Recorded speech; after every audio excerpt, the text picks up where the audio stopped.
ఏదైతే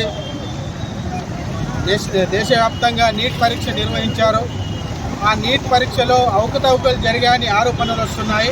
ఇంత జరుగుతున్నా కూడా అన్ని రాష్ట్రాల్లో నిరసనలు జరుగుతున్నా కూడా కేంద్ర ప్రభుత్వం ఏమాత్రం స్పందించలేకపోవడం చాలా సిగ్గుచేటైన చర్య.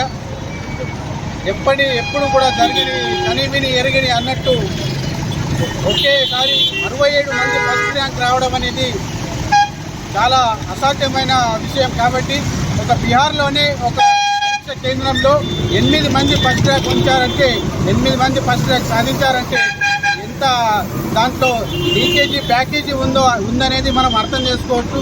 కాబట్టి వెంటనే నరేంద్ర మోడీ కావచ్చు, కేంద్ర విద్యాశాఖ మంత్రి గారు కావచ్చు, వెంటనే నీట్ పరీక్షను మళ్ళీ నిర్వహించి అవకతవకలకు పాల్పడినటువంటి వారిని వెంటనే అరెస్ట్ చేసి తగిన చర్యలు తీసుకోవాలని ఈరోజు పీడీఎస్ ఆధ్వర్యంలో నిరసన కార్యక్రమం చేపట్టడం జరిగింది.